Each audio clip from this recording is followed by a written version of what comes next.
Local friends, the message of Theosophy has always been before us since the night of time, in action through the laws of nature, has been recorded by the masters of wisdom, and is brought to us from time to time under their direction. The most comprehensive and tested message of which we are aware is that delivered late in the 19th century by H.P. Blavatsky. It shows us the path to perfection. We are not asked to accept any of this message, but are invited to test it using our own intuition. There are many variations out there since she left the scene. We keep the original writings of the Secret Doctrine and Isis Unveiled and other related messages of Ayar Kali, Sanj Kali, William P. Judge, and Robert Crosby in that line. We meet here at 11 o'clock every Sunday morning for the Washington, D.C. area to hear a particular topic. Most of the time it's a talk. And at the end of the talk there's a question and answer period normally. And every first and third Sunday of the month we have a roundtable discussion on a particular topic. Right now we are discussing the Bhagavad Gita and related notes. We'll read the declaration that we follow, and then we will work our way into the talk, which is titled The Key to Human Progress. Next week's talk will be Justice and Mercy. The declaration is as follows. The policy of this lodge is independent devotion to the cause of Theosophy without professing attachment to any theosophical organization. It is loyal to the great founders of the Theosophical movement, but does not concern itself with dissensions or differences of individual opinion. The work it has on hand and the end it keeps in view are too absorbing and too lofty to leave it the time or inclination to take part in side issues. That work and that end is the dissemination of the fundamental principles of the philosophy of Theosophy and the exemplification and practice of those principles through a truer realization of the self, a profounder conviction of universal brotherhood. It holds that the unassailable basis for union among Theosophists, wherever and however situated, is similarity of aim, purpose, and teaching, and therefore has neither constitution, bylaws, nor officers, the sole bond between its associates being that basis. And it aims to disseminate this idea among Theosophists in the furtherance of unity.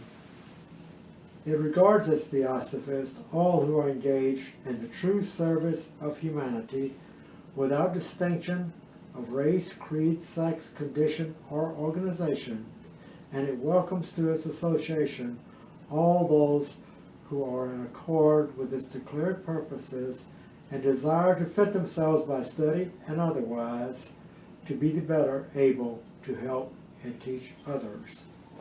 The true Theosophist belongs to no cult or sect, yet belongs to each and all. So we're going to now have a reading from the Tao and follow that with talk.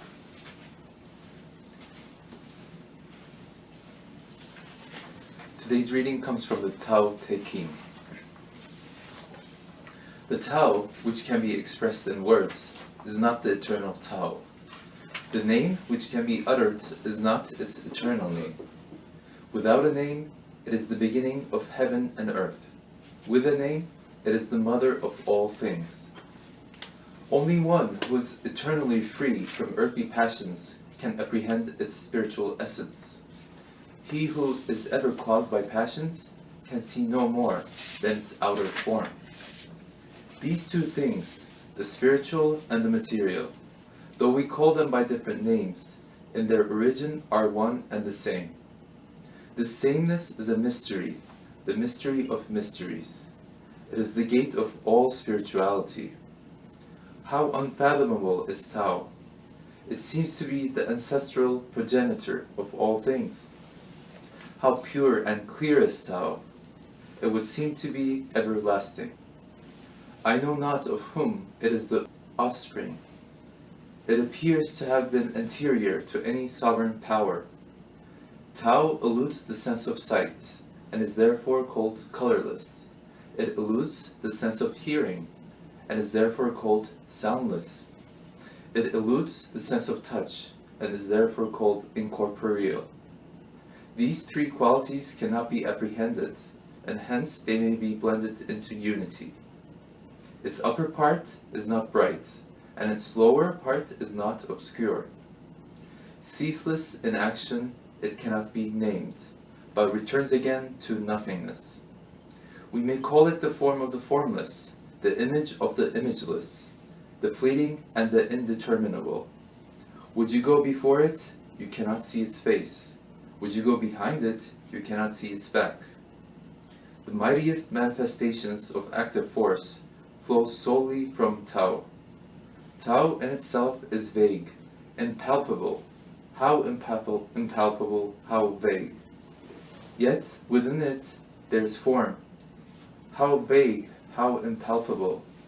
Yet within it there is substance. How profound, how obscure. Yet within it there is a vital principle. This principle is the quintessence of reality, and out of it comes truth. From of old until now, its name has never passed away. It watches over the beginning of all things. How do I know this about the beginning of things? Through Tao. There is something chaotic yet complete, which existed before heaven and earth. Oh, how still it is, and formless, standing alone without changing, reaching everywhere without suffering harm. It must be regarded as the mother of the universe. Its name I know not. To designate it, I call it Tao. Endeavoring to describe it, I call it great. Being great, it passes on. Passing on, it becomes remote. Having become remote, it returns. And now for today's talk.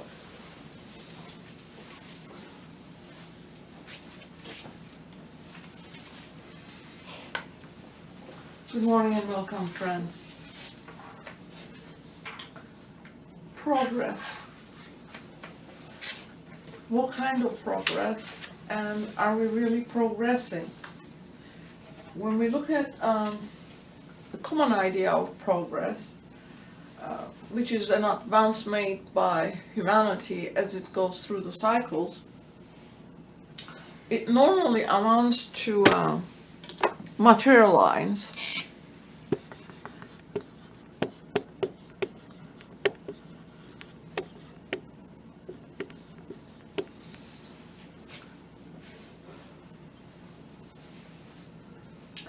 And today, this age of the 21st century is considered a progressive one.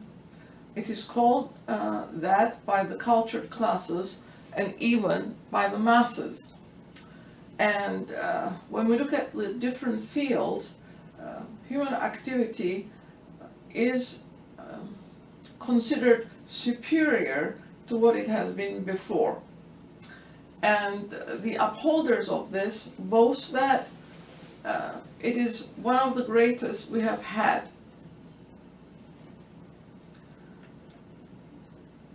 And it is brought to our attention that freedom, religious, political, and individual, which is enjoyed by the masses, did not exist before.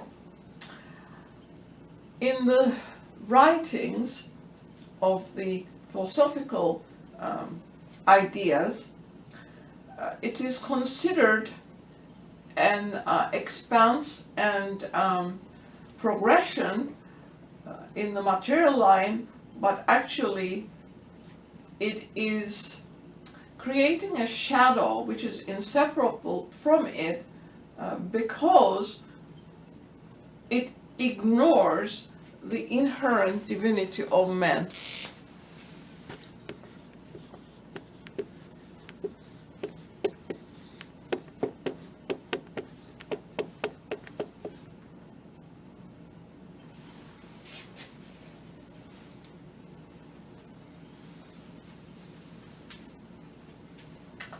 So, in the light of this divinity, it is seen that the conquest of physical nature has been at the expense of the spiritual side of life, whether it is religious, political, or personal. And when we consider these three areas, where is the liberation, we should ask ourselves, because looking around, we see that enslavement of men to institutions, creeds, parties, and customs has been intensified. And what about the labor-saving machines?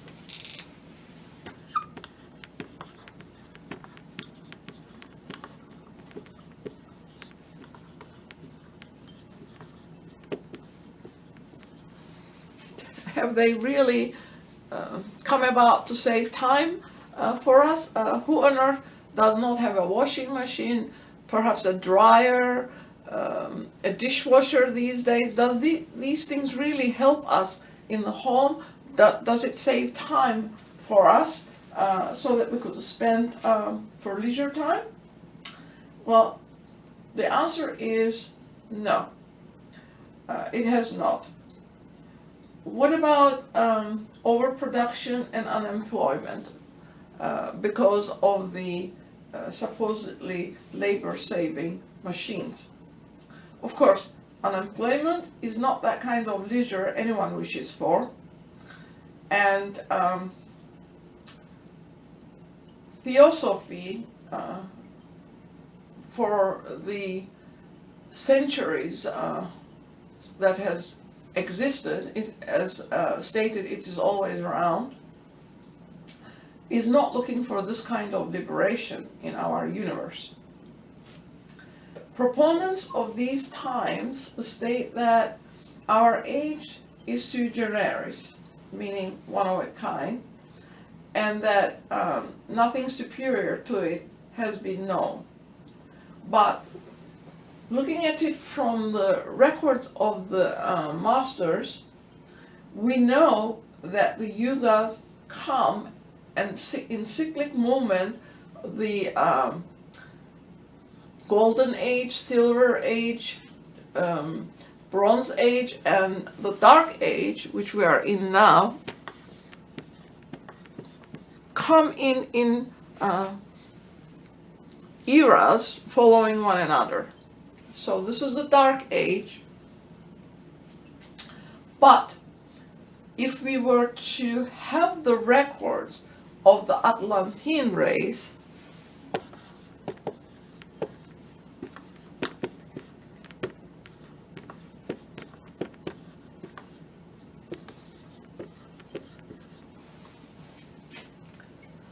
what would we see?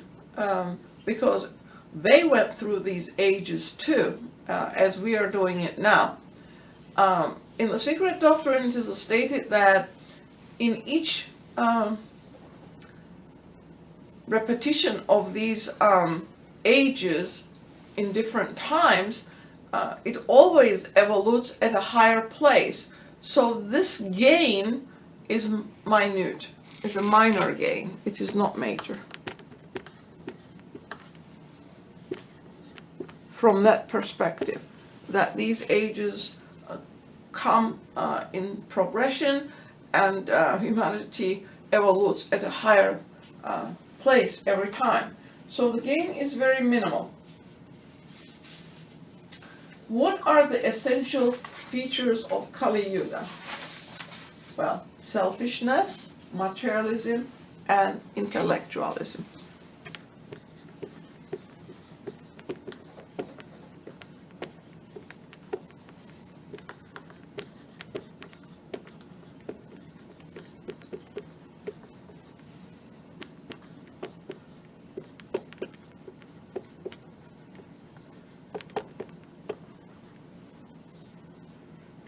intellectuals.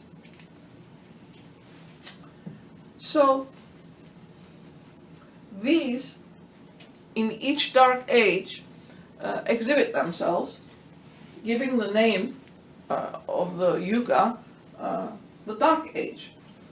However, the ancient sages, knowing the law of cyclic repetition, were able to predict this era in such uncanny detail that HPB in Secret Doctrine makes a statement to that end. This is in Secret Doctrine 1, page 377, 78. This is a direct quotation. As the Satya Yuga is always the first in the series of the 4 ages or yugas, so the Kali ever comes the last. The Kali Yuga reigns now supreme in India, and it seems to coincide with that of the Western age. And then continues to quote from the Vishnu Purana. There will be contemporary monarchs reigning over the earth, kings of churlish spirit, violent temper, and ever addicted to falsehood and wickedness. They will inflict death on women, children, and cows. They will seize upon the property of their subjects and be intent upon the wives of others. They will be of unlimited power. Their lives will be short, their desires insatiable. The Melechas or Melchas will be at the center and the Aryas at the end. Wealth and piety will decrease until the world will be wholly depraved. Property alone will confer rank. Wealth will be the only source of devotion. Passion will be the sole bond of union between the sexes.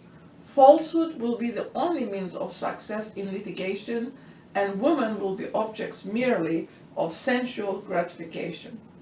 External types will be the only distinction of the several orders of life. A man, if rich, will be reputed pure.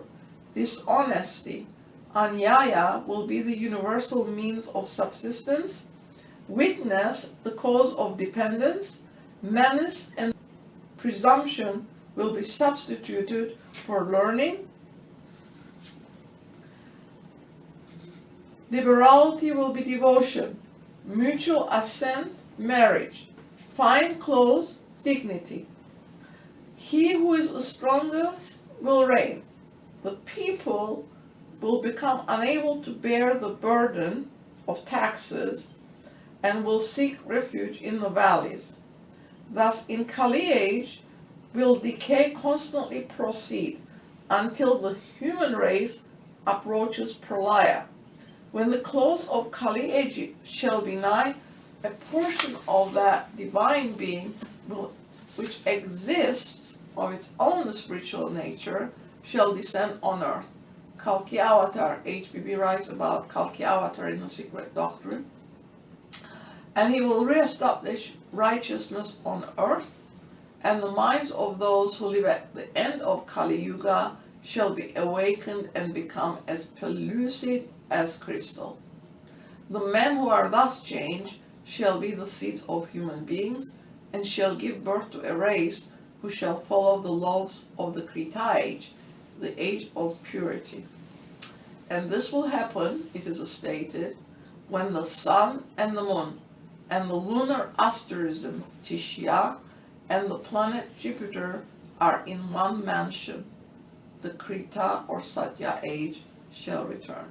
Lucky that whoever understands that statement. So, HPB makes this a statement. She says, this description fits admirably into European and other civilized and Christians' land when she was writing it in the 20th century as well.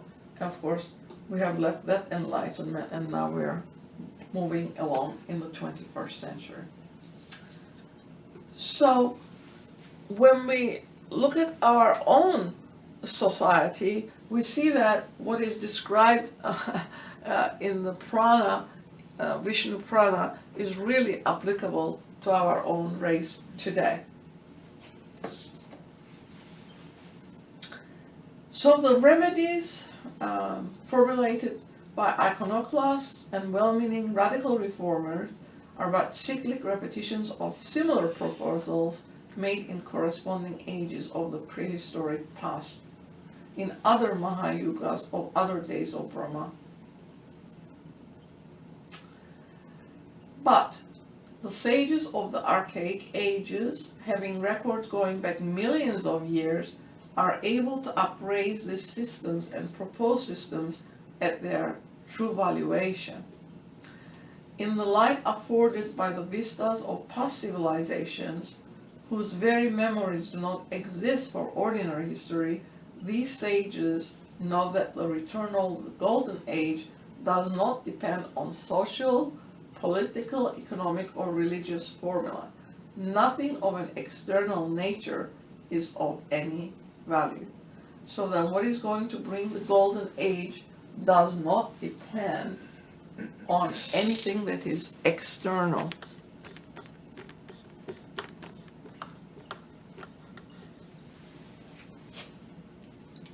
And here I think we're referring to how this progress occurs because it's inside out.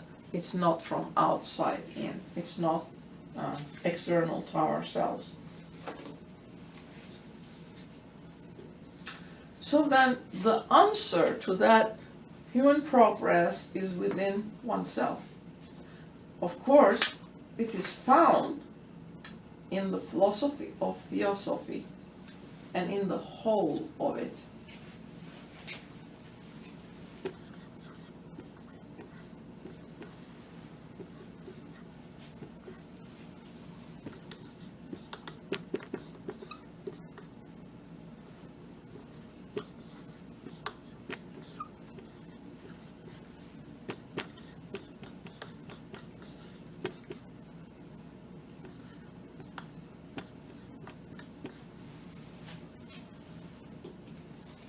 In the whole of the philosophy of Theosophy, provided the student understands the intimate relationship between the philosophy and himself. But if this relationship is not understood, then the philosophy cannot rise beyond the plane of intellect and speculation.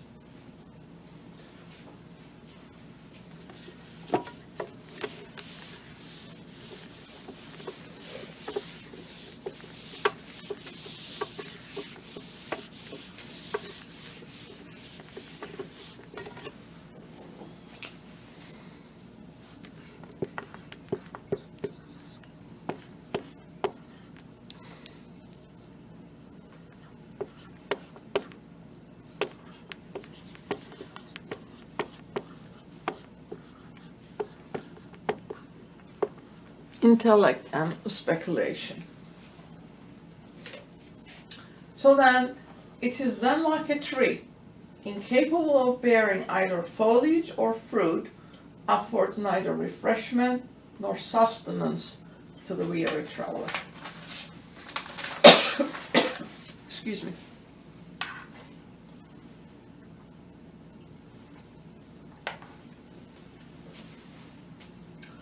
All this dependence upon external something for the removal of difficulties and the establishment of harmony, Theosophy traces to its origin, extra-cosmic God idea.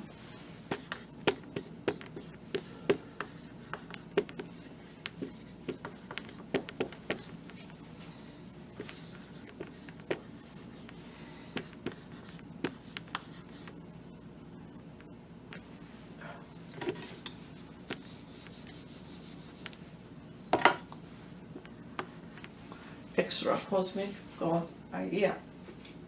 It is this idea which is the parent of a heterogeneous brood possessing nothing in common except frantic grasping for an external hope of some kind in order to reach the real. no true progress, either individual or collective, can ever be made by such means.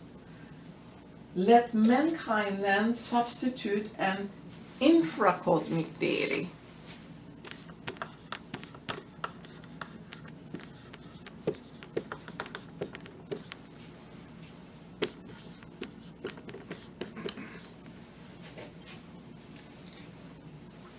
In the place of that outside God that is supposed to be up in the sky, then the dark brood of creeds, castes, systems, and isms, having nothing to sustain them, will die a natural and painless death. It is only then that the beginning of true progress will be made and the much wished for golden age ushered in. Progress will then be measured in the spiritual values, and such values being universal and of the essence of harmony are accompanied by no such shadow as marks advances along purely materialistic and selfish lines.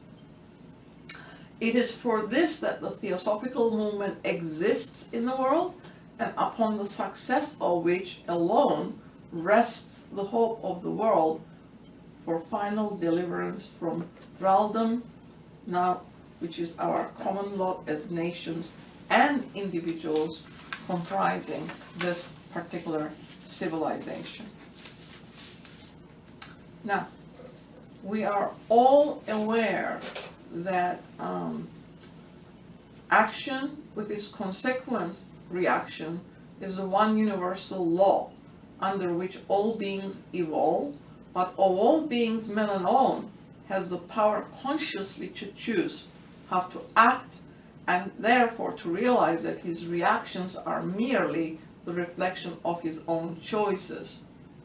So, when we look at this and its meaning, it comes to the spiritual evolution, which is an ever greater realization of the fact that each man is his own law and determines for himself his own path of human progression and perfection. So, we are the key in the pendulum. Humanity at this stage is self-conscious.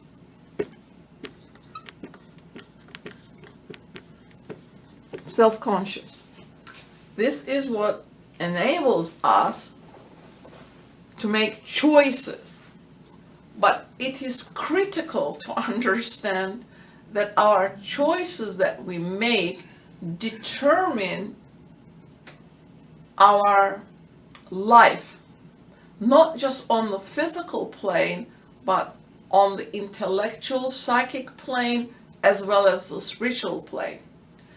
And as the yugas go through their cyclic order, one or the other of those principles is developed most. And it is natural that it should be that way. However, what is unnatural is humanity's preoccupation with addiction to objects of sense, or the like addiction of subjects of the mind. So if we continue on this route, we will not ever get to the truth. Both are the identification of the self with what is seen. True clairvoyance is seeing the self by the self. Hence, to have that clairvoyance, we have to understand our realization and identity of the self with the seer in all states and forms of existence. So, addictions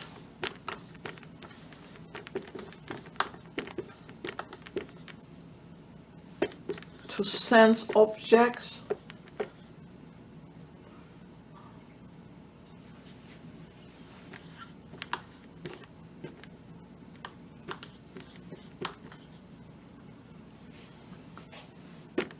and to subjective thinking.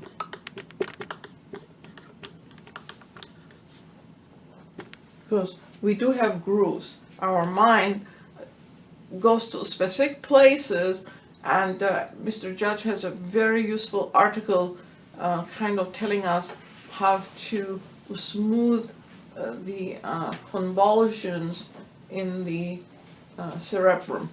So this is important to understand, because even though we say it all the time, I don't think we really realize it.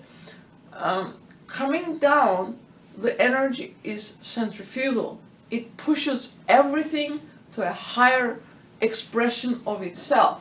But once we have reached this midpoint, and HPV tells us this, we have reached it, and now we are circling towards a spirituality, and she said it is only that determines whether we are going to go on or otherwise as a nation or as a civilization, because she says that all of the nations do not develop all their qualities or principles at the same time. Some are younger souls and some are older souls that are still in this progression, human progressive evolution. So we can't expect everyone to be at the same place. But if we stay with these addictions, we will not have true clairvoyance.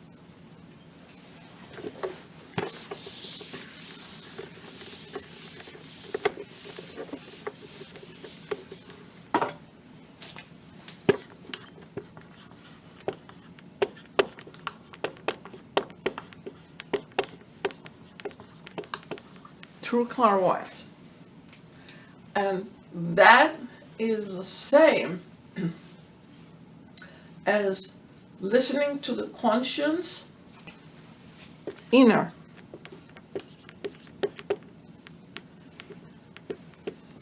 conscience, that little voice. It tells us what not to do, and it cautions us that where we're going is not for the soul perception of the human being. But even though sometimes we know it is not right, we do it anyway. That is what we're talking about, that conscience. And in meditative and concentration of the mind on a specific object or subject, we can get to this consciousness.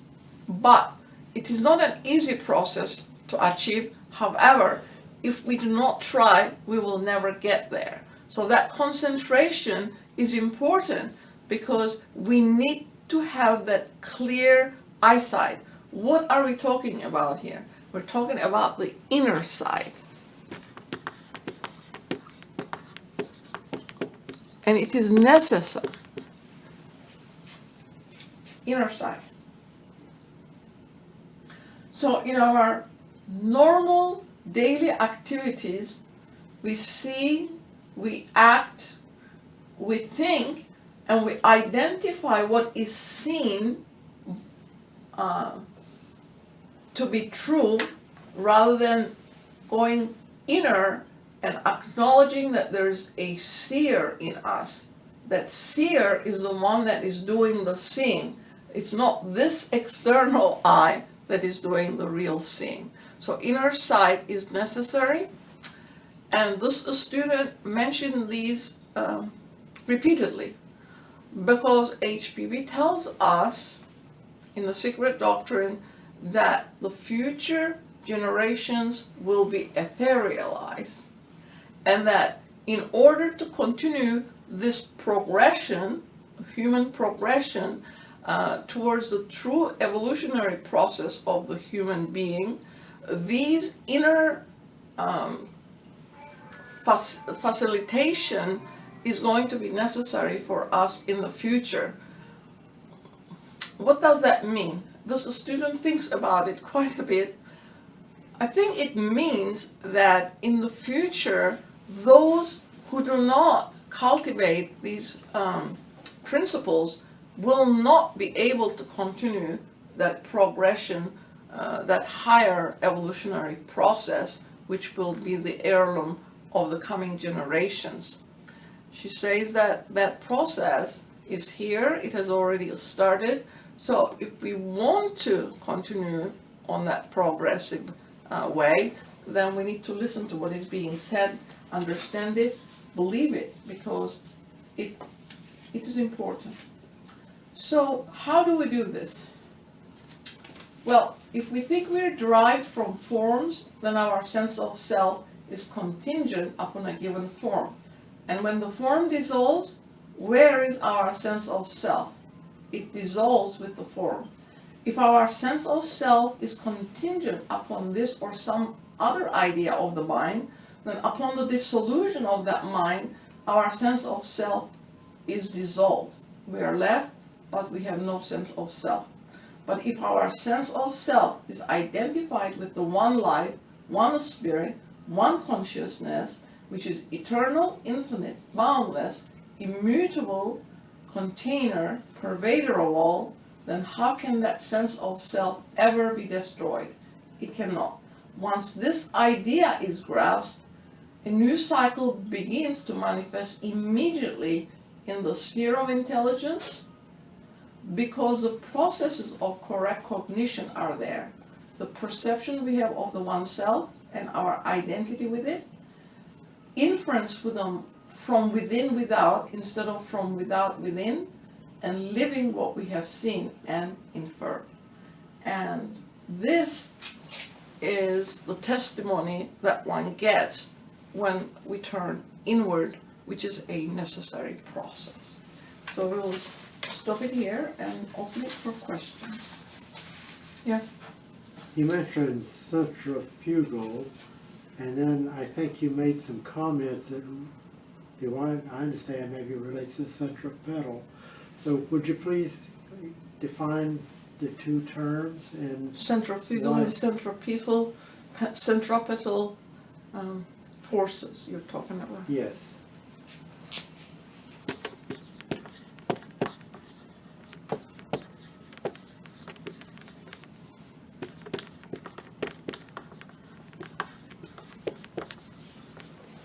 Okay.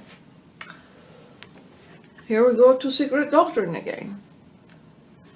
And this process, eventually, when the inner eye is open, will show us that our heart light is connected to the heart light of all beings who are on earth.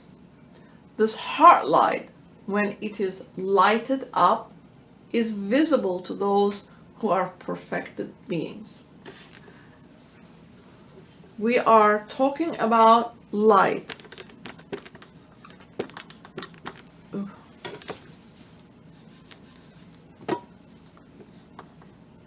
Now, force.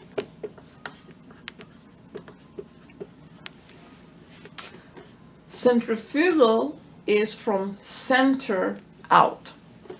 Center out. So, here's the center. It's going outwards. That way. So, that energy that is explained, that force, these forces are explained both in Isis and Secret Doctrine.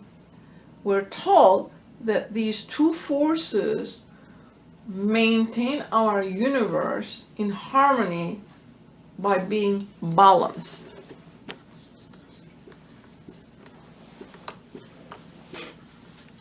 So, the centrifugal, it pushes everything from center out and enables everything to go on this progressive march of expressing itself at a higher level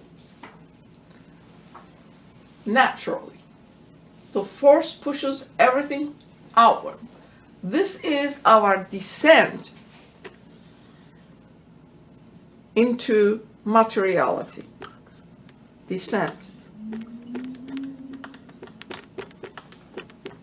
And this is also stated as gaining coats of skin.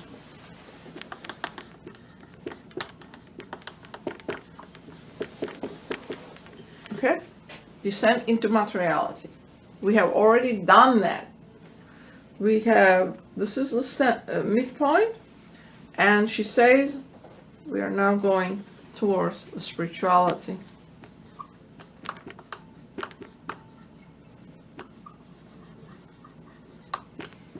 Spirituality. And this force is no longer applicable because it has done its work. It has moved us to the midpoint. This is the critical point. We are self-conscious. We have now solidified. We are intellectually active. Our intelligence is high. Humanity has moved away from its childhood. We now must accept responsibility.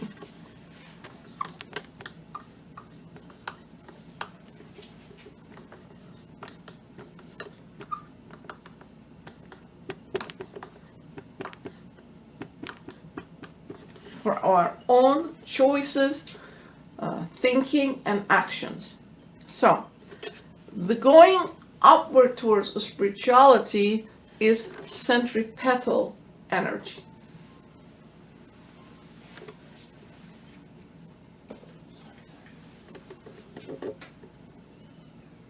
One comment is centrifugal, centripetal, it's an I instead of A. Centrifugal. It doesn't matter. It doesn't matter. Yeah.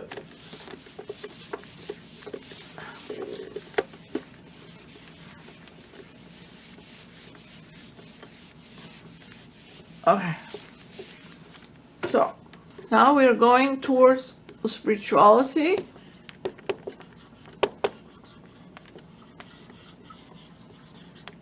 And it's centripetal. So now, we have to accept responsibility for our own actions. And we just read that each human being is responsible, and that we have to understand that these choices are made internally. No one else is forcing this on us. So centripetal energy does not push everything forward. Self-induced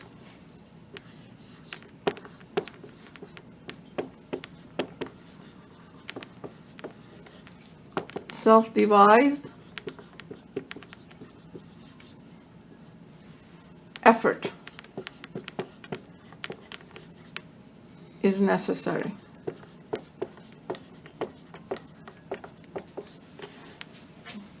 Okay, so this is critical.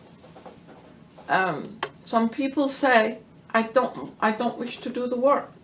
Whether we wish to do the work or not, we're making these choices every single day in our ordinary lives. So, if we do not understand that we are part of all, if we do not understand that our thoughts and actions affect everything. HPB gives the example of the pebble, that when you throw a pebble into a pond, the waves go all the way to the end of its periphery, all the way to the end of the periphery of the lake. So everything in the lake is affected. This, according to this philosophy, everything is interconnected.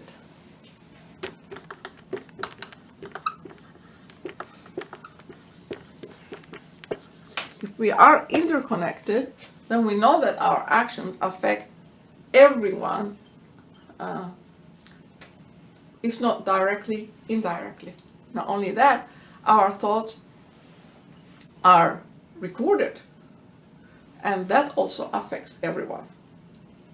So we need to understand that we're developing, or that this human progression, not just human progression, everything else around us is affecting our progression too, is inside out. It is dependent on accepting self-responsibility, self-cultivation, self-thought. In other words, we have to become independent thinkers and not follow the general ideas prevalent in our society. HPV asked us in one of her writings, well, which are we going to be, the goats or the sheep? So there is that tendency of humanity to kind of follow the most popular idea of the day, and she says, no, no, no. Every human soul must make these choices for themselves, because we are very intelligent. We have all the information at our fingertips. We can make these choices for ourselves and be self-dependent. It is, in fact, a very necessary aspect of our lives that we become self-dependent and self-reliant in this process of studying the secret doctrine. In the future generations, that quality is going to be necessary. Yes? Earlier you mentioned that humanity is addicted to subjective thinking.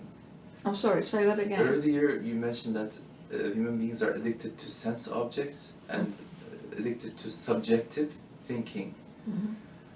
The student, when you just made these statements that you have to be self-reliant, you have to be subjectively, deriving truth within you. So subjectivity is important, and HPB says objectivity is an illusion, subjectivity is the truth. At least that's what I remember from reading Isis Unveiled.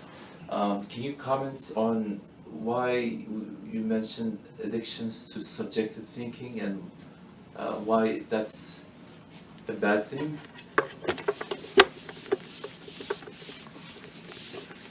We're talking about addiction.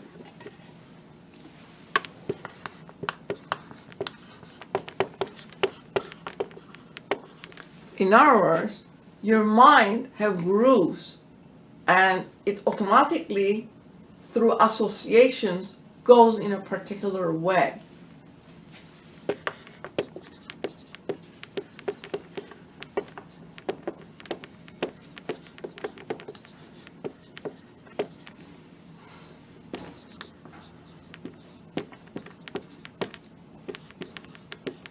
So it's followed automatically.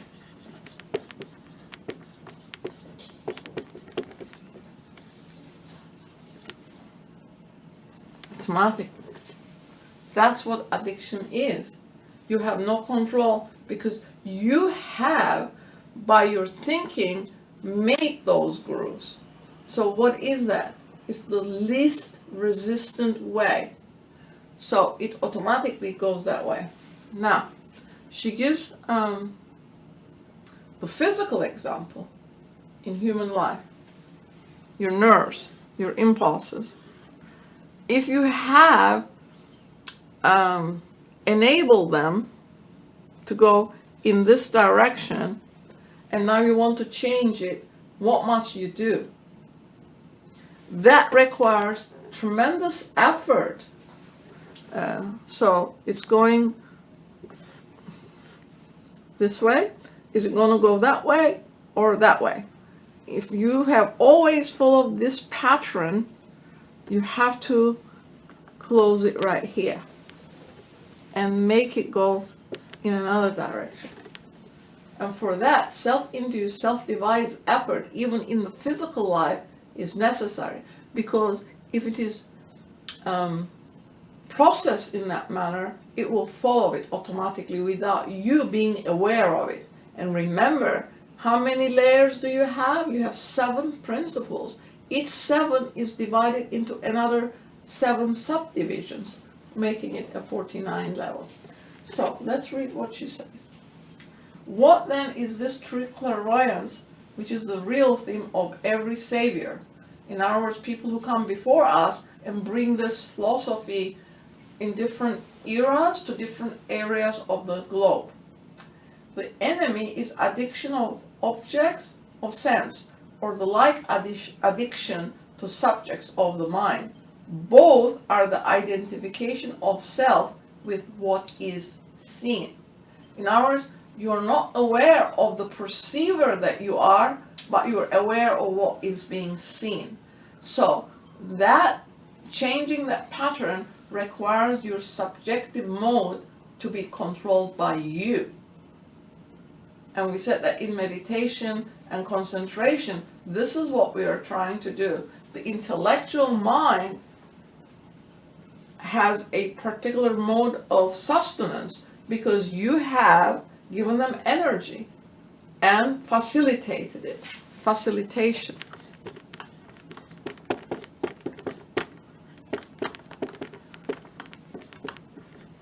Energy. So it's automatic, and you have to change. You have to consciously, even if you are subjectively looking at something, know that that looking comes from the self. And that is identical with this self. There's only one self. In all reality, we think we're all separate. We're not.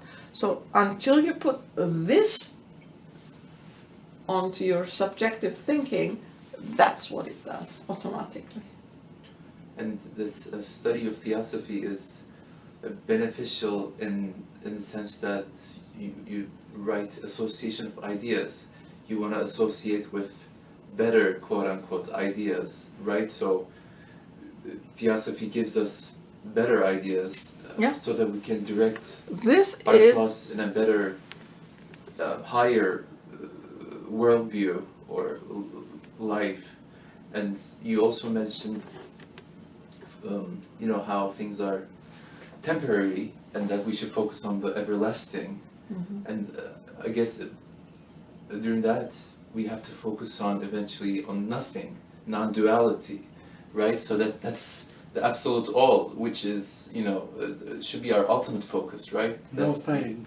Yeah, no thing, right? Okay, but you cannot approach it all at once. It goes in stages. And this normally is what? Self-oriented. This self. Sorry. The smaller self. Yeah. Mm-hmm. This self. Self-oriented. So personality has to focus on this. That's self-oriented. But when you become aware of the perceiver behind it, you are going from self-oriented to selfless, which is what you just described. Selfless. Master says, when you want to do something for the general good, forget that self. That's the best way you can approach it. Approach it from benefit and charity for the other. Don't pay any attention to it.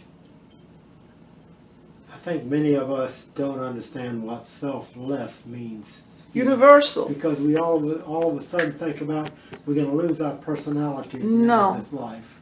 Universal. You are making the self go outward towards enlarging its circle because it is very close. This circle is closed like that. Now, when you become aware of this selfless universal purpose, then what you're doing is opening it out. Like that. So, when you become selfless, your thought is universal, and Gandhi is a tremendous example in that way.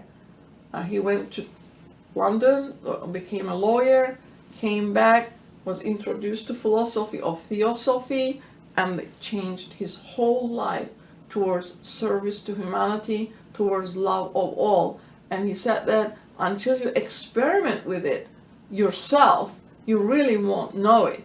Because he said that, he gives an example, in one of his statements he says, he was very agitated internally. He didn't know when he should fast, on what day he should start, how long it should last, and through this inner perception, he said he heard the voice.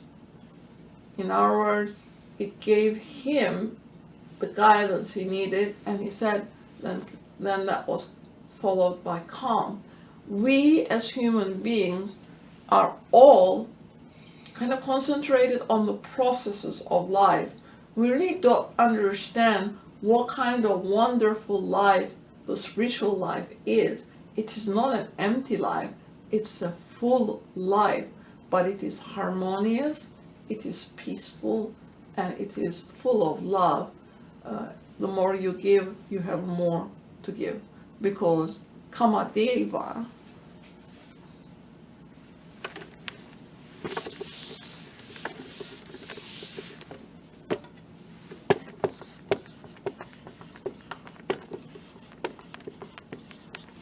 is God of love.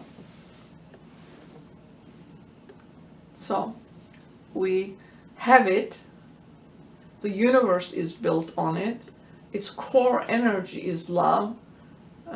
The paramitas first, the first paramita is charity and love. First paramita.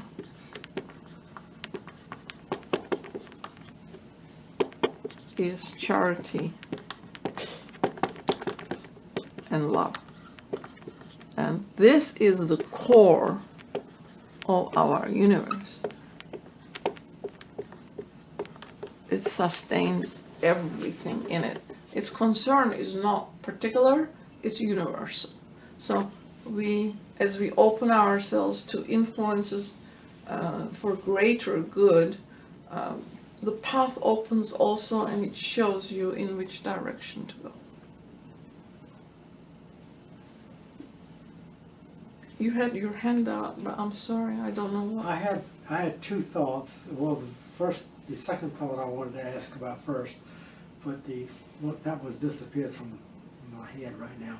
The first one was I was relating back to an earlier in this incarnation, comedian Flip Wilson. He kept saying his key line was, "The devil made me do it." Now you talked about interdependency, so how does that relate to interdependency? The devil made me do it? Yeah. Well, who's the devil?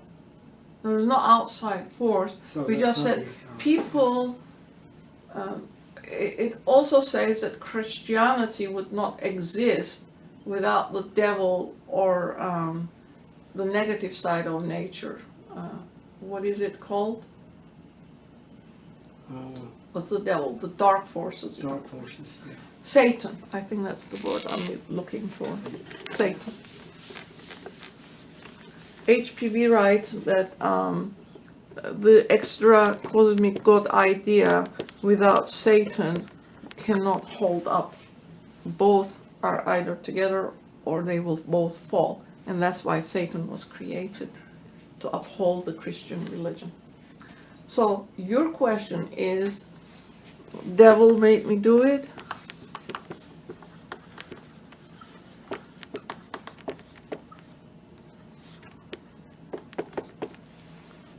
Who is the devil should be the first question. What does she tell us? She says the lower mind is cold, it is uncaring, it is intellectual, it does not concern itself with anything else. It assumes the place of sum total,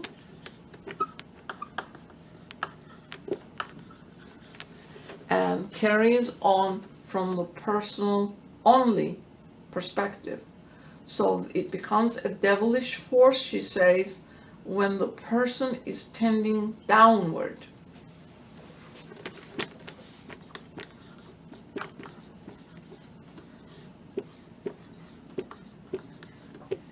tending downward. So, when the nature is tending downward, where are you going? You're on the slippery path. She tells us that once we take the first step, it is very easy for all the others to follow, because the tendency is created and it is the least resistance way, and it follows. In other words, if you're on top of the hill and you have taken one step downward, you're going to fall all the way to the bottom, because it's very easily done. To get up and climb again is going to require tremendous amount of energy and effort and time again. So this is, I think, what we can tell the outsiders as to what that devilishness is. It's the personal aspect of human life that becomes really selfish and materialistic and very intellectual. And she does tell us that you can become an intellectual giant with no spirituality, because the intellect grows at the expense of your spiritual side. And our society's materialistic attitude towards life is just as a result of that extra cosmic idea that someone is making you do it. No one is responsible but ourselves. But this student wanted to say a little bit more about the 21st century. However, I didn't get a chance. Perhaps we can do it later. But what has happened now, artificial intelligence has entered the arena, and people are saying that in the future generations, the job market is going to be totally changed. And as that artificial intelligence is applied to machinery, human beings are going to be eliminated from the workforce. Whereas in the 19th and 20th centuries, when jobs were created, labor was necessary to conduct the work. And that is not going to be apparently the case for the future generations to come. So when we look at these ideas, we really need to understand what it is doing and where it is taking us. Do we really want to hold on to that kind of idealistic society where human life is not going to be appreciated or given its true value? And what about the governments that follow from that kind of ideology? Materialistic. What happens to our spirituality? What happens to democracy? What happens to equality and justice? These are real questions that everyone must ask and answer for themselves, because the future is dependent on it. Just one thought on that, and I did have my other question too. When we're thinking about the IT stuff, there's got to be some underlying philosophy that's going to drive that, no matter how these machines operate. And it's still going to get back to the human factor. You know, us coming up with the social systems to counterbalance the changes and need for employment and things that and the other. That's the students' feedback on that. Thank you. Second thing is relative to universality and individuality. Some people are locked on personality. You know, we've had people to walk, you know, and say, oh, I don't want to deal with this because I'm going to lose my personality. But personality and selfishness go together. Individuality is on the highest level in universality, and that's the bliss part, I think, if I understood you're correct. The thinking process has to understand that there is one part of human nature or human being that is the eternal part, that the higher triad, which is the individuality, goes from life to life. But the personality, all of the characteristics that we assume in that particular life, is just that particular life. At the end of that life, it's going to disintegrate, because nothing material can be sustained by that thread, which we call Sutratman in many of the writings, and HPB calls it the silver thread in the voice of the silence. That is the permanent aspect. Once we understand that we are immortal, the personality is just for one life. Of course, without one, we couldn't exist. But what we need to understand is not to let the personality be in charge, that let the personality serve the higher good. In other words, make it impotent, make it subservient to the will of the higher self. That way, then you know you're not going to disappear. Your personality is going to disintegrate because it does not have anything permanent in it. It's just a reflection. Personality is your physical body, your astral body, jiva, which is a general term for energy or life principle, and then your passions and desires. These are all terminated at the end of that life period, in the sense that karma and the other three just fall off because it does not have anything permanent in it to carry it through. But whatever achievement is gained, meaning that all of the higher qualities, as the other student mentioned, charity, universality, doing work for the greater good, taking care of your family, friends, and your community, all those which are in line with the higher self, HPV says its aroma is retained for the next. So if we want to be permanent, we need to cultivate all these universal ideas and universal qualities in ourselves. It's not a one-step process, but we can definitely move in that direction. Thank you. Please join us next week.